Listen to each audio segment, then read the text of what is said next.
I have spent the last year focusing more and more on my creativity, my favourite creative outlets. Obviously makeup is a huge part of my life, I'm a makeup artist, but writing has always been my main creative outlet. I'm also getting more and more into photography and just really embracing my creative side. So whatever it is that you like to create, whether it's a hobby or part of your work as well, these tips will hopefully help spark that creativity and help you get more out of those moments where you're creating. Please subscribe if you're new for 2 to 3 videos every single week. Lots of positivity, motivation, general life good vibes. So that is probably my channel summed up. My number one tip is to regularly get away from your regular workspace and just get out in the world and experience different environments. Just a change of environment and a change of pace can spark so many creative ideas for me. I often get blog post ideas just out and about, walking down the street, in a conversation with a friend, sat in a cafe, people watching. Just something will trigger something in my brain, and then I'll think of an amazing idea for a weekly letter for my email community, or a great blog post idea, or a great video idea, or I'll see a photograph somewhere and think, oh, like I'd love to use that as inspiration for my Instagram feed or whatever else. Whatever it is that you do, I can guarantee that changing your environment from your regular workspace and getting out into the world, whether it's sitting in a coffee shop doing your work, whether it's just taking a break and going for a walk and chatting to a friend or chatting to a stranger on the street. It's so cliche, but life makes you a more creative person, and I know that even though it seems more productive, actually just sitting at my desk 24/7 completely stifles my creativity, and I notice it hugely in my content, in the quality of my writing. I notice a vast difference from the weeks where I'm just stuck in all week and I've not left the house in days, to the weeks where, you know, I go out for lunch with a friend, I walk to the library to work for the afternoon, or I go for a walk in the sunshine and I just live my life. It's so cliche, but the best ideas will come to you when you're not in that frame of mind where you feel forced to create something. My second tip is to literally fuel your creativity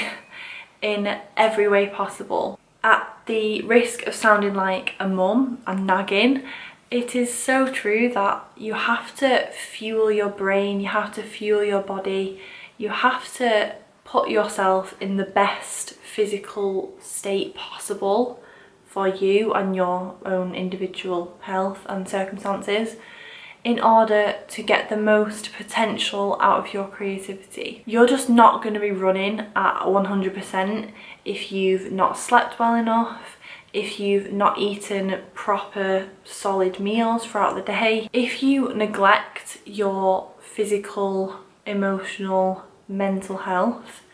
You are going to feel lethargic, you are going to feel sluggish, you are not going to feel at your peak creativity, you're not going to be able to perform, because really when you think about it, when you sit down to create something, you are giving a lot to that thing, and you have to be in a position to be able to give your all to that thing.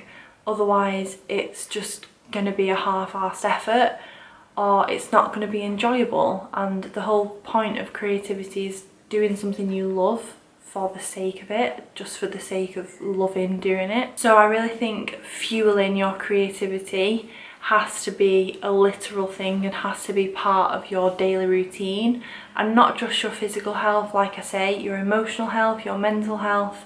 So just make sure you're giving yourself that self-care. My third tip is to make creation a habit, a part of your daily routine. this for me is where I used to really fall short. I would be staring at a blank screen, and I know so many of you can relate to staring at a blank screen on your laptop, staring at a blank canvas or a blank piece of paper, or just the start of this project that you want to do and feeling terrified. So terrified to just get started, to just do something.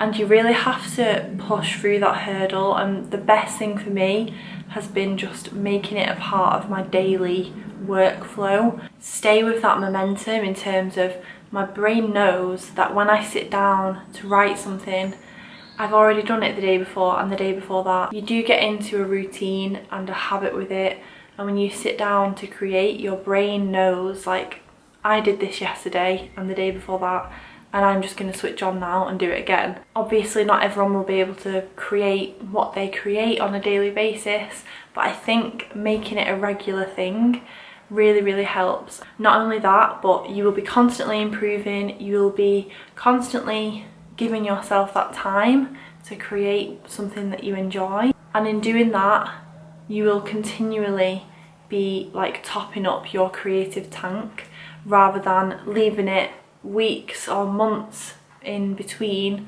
and then feeling really frustrated and really struggling to start up again.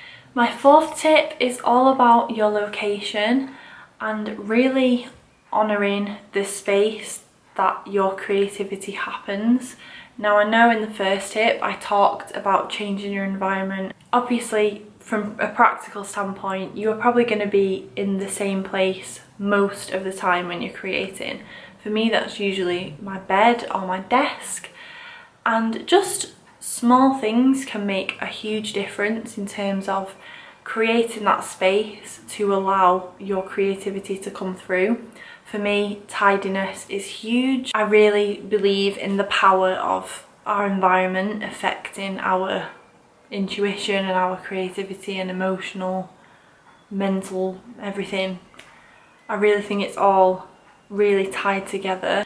I like to be in a calm, relaxed state of mind when I'm writing, so I like to reflect that in my environment.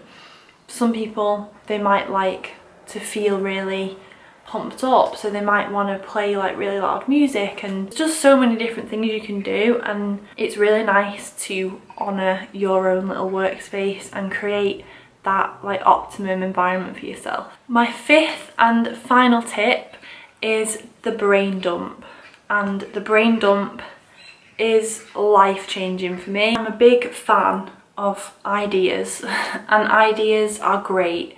Ideas are what everything starts from, but where ideas fall short is when we don't write them down, we forget them, we don't allow ourselves to capture them and to flesh them out in terms of actually breaking it down, planning it out, actually scheduling it in your to-do list and making it happen. Capture those ideas in one place, and then when you actually have time to make a start on them, you can go back to your brain dump list. Give this video a thumbs up if you found it helpful. Leave me a comment below with your feedback, along with your tips on how to boost your creativity, what really helps you when you have creative block. I'd love to know. I always love hearing from you guys, and I'm sure it will be very helpful for other people who have watched this video too, to read your tips too, so leave them below. Have a good rest of your day, and I will see you soon. Bye!